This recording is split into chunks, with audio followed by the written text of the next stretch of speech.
깨달음의 잘못된 인식과 올바른 이해에 대해서 이야기해 보겠습니다.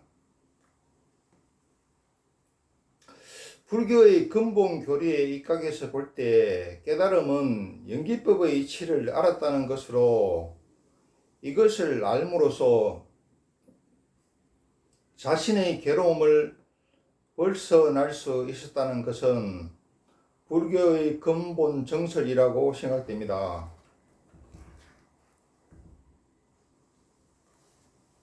2600년의 역사를 가진 시타르타의 깨달음이 붓다라는 인격을 상징하는 것으로 구상되고부터 깨달음은 매우 다양한 개념으로 이해가 되었습니다. 그러다 보니 깨달음 자체가 추상적 관념 속에 들어가 정체가 명확하지 않은 애매모호한 어떤 것으로 되어버린 느낌이 없지 않습니다.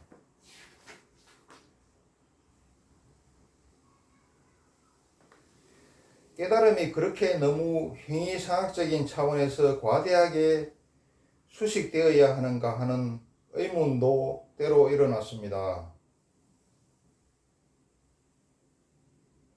깨달음도 분명히 인간이 체험하는 하나의 경험적인 것이라고 볼 때, 그 깨달음의 내용도 인간적 상황의 구체적 인식에서 나올 수 있다고 생각됩니다.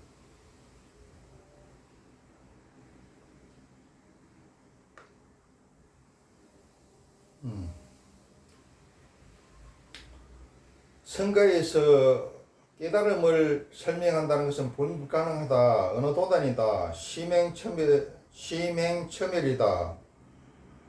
즉 말로 설명할 수 없고 마음으로 추측도 할 수 없다. 일어났는데 이건 옳지 않다.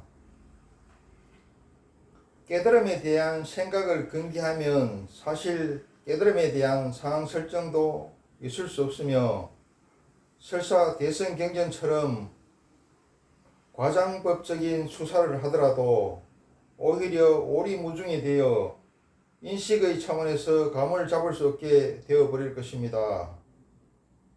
이렇게 된다면 인간 경험을 통해 이해에서 나온 깨달음이 오리무중의 영역으로 경험할 수 없는 선험적인 것을 고의로 추상화시키는 결과가 됨으로써 인간적 경험을 중시하는 불교의 근본 입장과 거리가 먼 비불교적인 영역으로 깨달음을 밀어 넣어버리게 된다고 볼 수 있을 것입니다.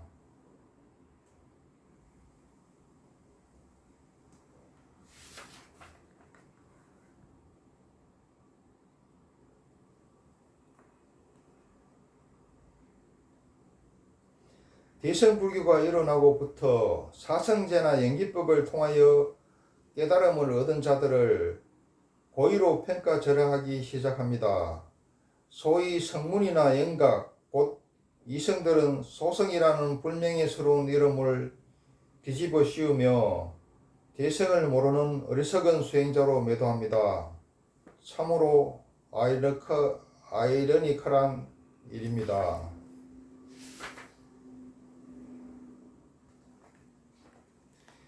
만약에 지구상에 깨달은 사람이 극소수로 한두 사람밖에 없거나 아예 없을 때는 불교는 어찌 됩니까? 정말 광고문만 있지 물건이 없는 셈이 되지 않을까요?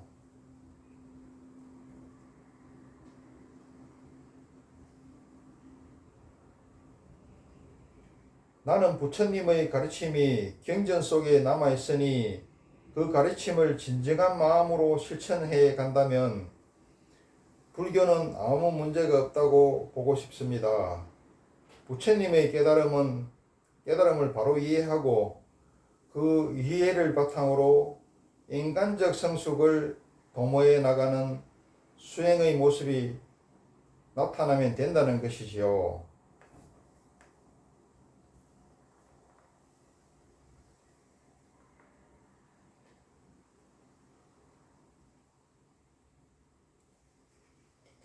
깨달음에 대한 문제가 자칫 흑우적인 관념에 머물러 자신을 기만할 수 있는 위험이 있다고도 생각해 본 적이 있습니다.